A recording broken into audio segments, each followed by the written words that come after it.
Google.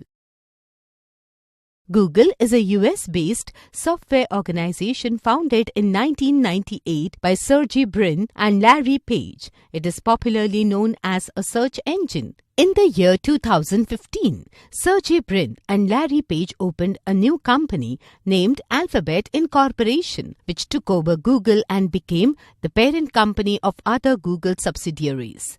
In December 2019, Sundar Pichai became the CEO of Alphabet Incorporation.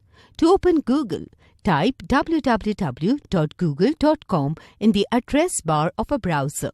You can search anything on Google.